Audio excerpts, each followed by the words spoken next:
While playing hide and seek, my 6-year-old grandson said, "Why does your phone say, 'Don't trust your son'?" I checked. An anonymous text from an unknown number. He's planning something. Check the garage. Inside, weapons, maps, and my bank account info. It's just a prank, my son smirked, but I knew better. I nearly dropped my coffee. Leo, my 6-year-old grandson, had his tiny hands pressed against the living room window, staring at my phone where it sat on the table. He looked back at me with those big, curious eyes, waiting for an answer. I frowned. "What are you talking about, buddy?" He turned to me, pointing. Your phone lit up, and it said, "Don't trust your son." Why? I felt a knot tighten in my stomach. Slowly, I reached for my phone, flipping it over. There it was. A message from an unknown number. He's planning something. Check the garage. For a moment, I just stared. I could hear Leo humming to himself, kicking his little legs against the couch, completely unaware of the ice-cold dread creeping up my spine. I swallowed hard. My son, Brandon, had been in and out of trouble for years. He was charming when he needed to be, but he always had a way of twisting the truth, making excuses. There was always some new business opportunity, some new scheme that needed money. I wanted to believe it was nothing. A wrong number. A joke. But I knew better. "Hey, buddy," I said, forcing my voice to stay even. "How about we go get some ice cream?" Leo beamed. "Yay! Can I get the one with the sprinkles?" "Of course." I ruffled his hair and stood up. "Go get your shoes on." As soon as he ran off, I grabbed my keys and made my way to the garage. The fluorescent light flickered overhead as I pulled open the door. The air smelled like oil and dust, the familiar scent of old tools and forgotten projects. At first, everything looked normal. Then I saw the tarp. It was draped over something against the far wall, covering a shape that definitely hadn't been there before. My hands were shaking as I pulled it back. My breath caught in my throat. Weapons. Several of them. Laid out neatly. Hang-in-S, a sawed-off shotgun, even a hunting rifle. Next to them, a stack of papers, blueprints, maps, and something that made my stomach drop. My bank statements. I felt like the ground had been ripped out from under me. "What the HLL?" I whispered. A shadow moved in the doorway. "It's just a prank, Dad." I whipped around. Brandon stood there, arms crossed, wearing that lazy smirk he always used when he was trying to downplay something. My heart was pounding. "A prank. Relax," he said, stepping forward. "You're always so paranoid." I gestured wildly at the weapons, the documents. "You call this a prank?" Brandon sighed like I was being dramatic. "Leo probably saw some stupid spam message and freaked out. And the stuff in here? Just some collectibles I bought off a guy. You know, for fun. Thought I'd mess with you a little." I stared at him. "Collectibles? Then why do you have my bank information?" His smirk wavered. It was only for a second, but I caught it. That little crack in his confidence. That's when I knew. He was lying. And whatever this was, it wasn't a joke. I took a step closer, lowering my voice. "Brandon, what's going on?" He hesitated, then chuckled like I was overreacting. "God, Dad. You always think the worst of me." I didn't respond. Because for the first time in my life, I realized something terrifying. I didn't know my own son anymore. I took a slow breath, steadying my hands as I looked at Brandon. His smirk had faded slightly, replaced with that thin veil of defensiveness he always wore when he got caught in a lie. "Who sent that text?" I asked, my voice calm but firm. Brandon shrugged. "How should I know? Probably some scam or something." "Then why did they tell me to check the garage?" I pressed. "Why do they know what's in here?" His jaw tensed, just a flicker of something in his expression before he smoothed it over. "Dad, seriously, you're acting crazy." "It's nothing. Nothing. The weapons. The maps. My bank statements." I forced myself to nod slowly, acting like I was buying his excuse, but my mind was racing. Brandon had always had problems. Even as a kid, he was always skirting the edges of trouble. He was good at talking his way out of things, good at making people believe what he wanted them to. But this? This was something else entirely. I glanced back at the stack of papers, resisting the urge to grab them and flip through them right in front of him. That would tip my hand. Instead, I turned to him and forced out a chuckle. "All right, maybe I am overreacting." His shoulders relaxed just a little. "See? You do this all the time, Dad. Always assuming the worst." I gave him a tight-lipped smile. "I guess old habits die hard." He grinned. "Yeah, they do." A strange chill ran down my spine at the way he said it. That night, after Leo was asleep in the guest room and Brandon had disappeared off to God knows where, I locked myself in my office. I spread the papers from the garage out across my desk, going through them piece by piece. Most of it didn't make sense at first. Random addresses, scribbled notes, some maps of the city. But then I got to the bank statements. Not just mine. There were withdrawals I didn't recognize. Transfers. Some of my money was missing. Thousands of dollars over the last several months, gone in increments too small to notice at first glance. And then I saw something that made my blood run cold. A life insurance policy. On me. A fresh one. Taken out only 4 months ago. And Brandon was listed as the beneficiary. My stomach clenched. I leaned back in my chair, exhaling slowly. My heart was pounding in my ears. Brandon was planning something. Something that involved my money, my personal information, me. The weapons. The maps. The text. I looked at my phone again, at that anonymous warning. Someone knew. And they wanted me to know too. I stared at the screen for a long time before finally typing out a response. Who is this? 3 dots appeared immediately. Whoever they were waiting for me. A single message popped up. Be careful. He's watching you. My breath caught in my throat. I glanced at the doorway, half expecting to see Brandon standing there. But it was empty. I was being watched. I turned off the light and sat in the dark for a long time, staring at my phone, trying to figure out what the hell I was going to do next. I didn't sleep that night. I kept thinking about that text, be careful. He's watching you. Who the hell was watching me? And more importantly, who sent the warning? Brandon had always been secretive, but this was different. This wasn't just a bad business deal or some shady friend from his past. This was calculated. It was personal. I needed answers. At 4 a.m., I got out of bed and went to my office. My house had security cameras, mostly because of a break-in a few years ago. I never really checked them, but now I had a reason to. I pulled up the last few days of footage. Nothing unusual at first. Just me, Leo, and Brandon coming and going. But then, 2 nights ago, something caught my eye. At 2:37 a.m., Brandon was in the garage. I watched as he carried a duffel bag inside. He set it down, looked around as if making sure no one was watching, and pulled out a GN. He examined it, then carefully placed it on the workbench. Then he took out papers. My papers. Bank statements. The life insurance policy. I leaned closer to the screen, my breath shallow. He flipped through the documents, nodded to himself, then put everything back. He left the garage at 2:45 a.m. I fast-forwarded to the next night. Same thing. Brandon went into the garage, checked the contents of the duffel bag, flipped through the papers, and left. He was checking on something, making sure it was all in place. This wasn't some impulsive decision. He had a plan, and I was part of it. I had to find out who sent that text. I scrolled through my contacts, searching for anyone who might have been watching Brandon. A friend? A neighbor? Someone from his past? Then I had a thought. Brandon had burned a lot of bridges over the years. Old business partners. Friends he owed money to. Maybe someone wanted to warn me because they knew what he was capable of. I scrolled through my texts and finally decided to send a reply. Tell me what you know. Minutes passed. No response. Then my phone buzzed. Not safe to text. Meet me. A location pin popped up. It was a diner about 20 minutes away, just outside town. I stared at the screen, debating. Was this a setup? I glanced at the security footage still paused on my computer, Brandon in the garage, handling my personal information like it was some kind of inventory checklist. No. I needed to go. The diner was nearly empty when I walked in. A single waitress behind the counter, a couple of truckers at a booth.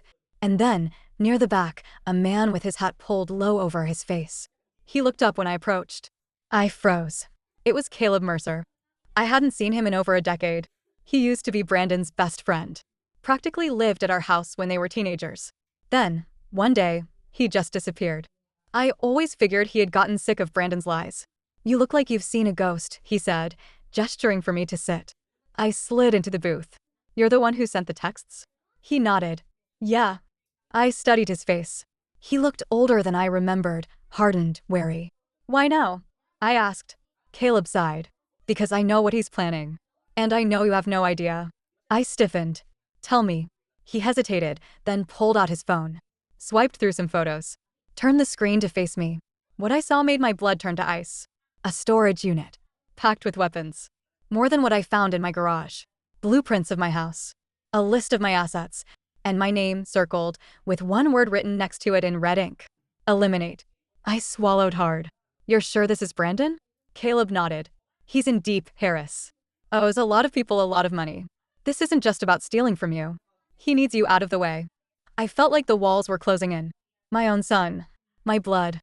I had spent my whole life making excuses for him. Not anymore. I took a deep breath and looked Caleb in the eye. What do I have to do? Caleb held my gaze for a long moment, then leaned in, lowering his voice. You need to act before he does, he said. I don't know the exact timeline, but if he's checking that stash every night, it means he's making sure everything's in place. He's waiting for something. Waiting for what? I asked, my mouth dry. Caleb shook his head. I don't know, but if I had to guess?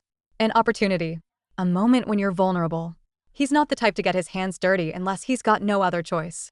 He's trying to make it look like an accident. An accident. That meant he wasn't just going to rob me, he was planning to KLL me. I felt a sickening weight settle in my chest. I had raised Brandon on my own. I had given him everything I could. And now, he was looking for the perfect moment to wipe me off the map like I was just an obstacle. Caleb must have seen the way my hands clenched on the table. Harris, listen to me, he said. You can't just confront him. He'll deny it. He'll turn it around on you. And if he knows you're onto him, he'll speed things up. You need to be smart about this. I nodded slowly. I need proof. Something I can take to the cops. Caleb hesitated. That's not going to be easy. I frowned. Why not? Because the people he's working with? The people he owes? Caleb exhaled through his nose, shaking his head. They're not the kind of people you involve the cops with. If you do, things are going to escalate. Fast. I stared at him, realization dawning. Brandon wasn't just trying to scam me. He wasn't just some petty criminal. He was involved with something bigger. And if he didn't pay up, if his plan failed, these people weren't just going to come after him.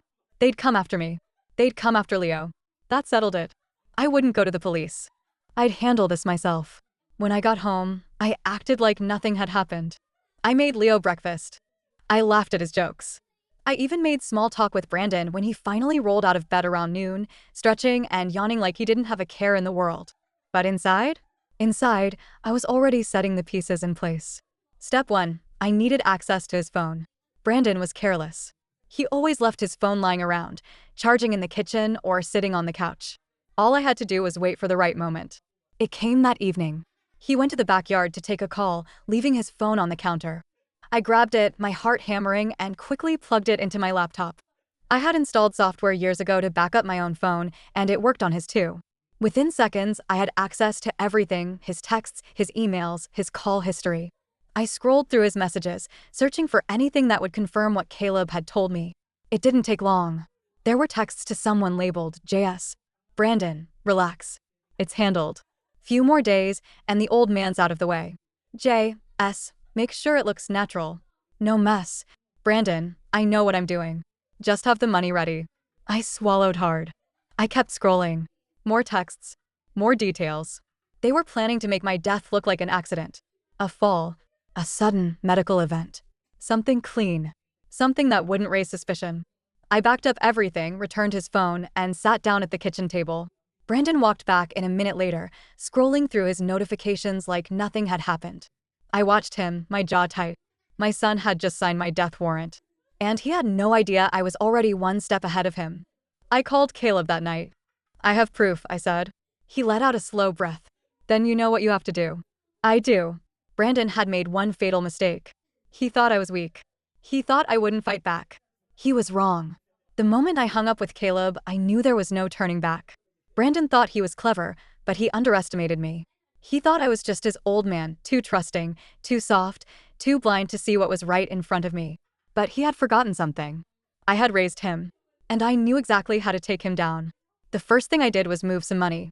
I transferred a large sum from my main account into a new one that Brandon didn't know about. Then, I left just enough in my primary account to make it look like I hadn't noticed anything. If Brandon thought I was oblivious, he'd keep playing his game. Next, I needed to make him feel secure. I started acting nicer to him, less suspicious, more relaxed. I even brought up my health a few times, mentioning how I had been feeling off lately. Subtle things. Brandon laughed it up. He thought his plan was working. And that's exactly what I wanted. A week later, I faked a dizzy spell. Right in the kitchen. Leo was at school, so it was just me and Brandon. I let my hand slip from the counter, staggered back, and caught myself just before hitting the floor. Brandon's reaction was immediate. Dad? You okay? His voice had that forced concern, the kind people use when they're pretending to care. I pressed a hand to my forehead. I don't know. Been feeling lightheaded lately. Maybe I should get checked out. He hesitated.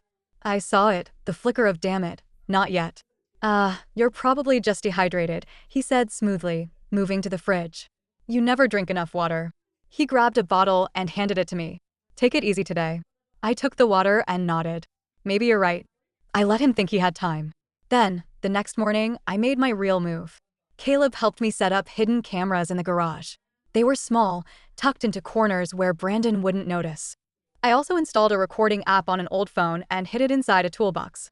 That night, I baited the hook. I left my banking documents on the kitchen table on purpose.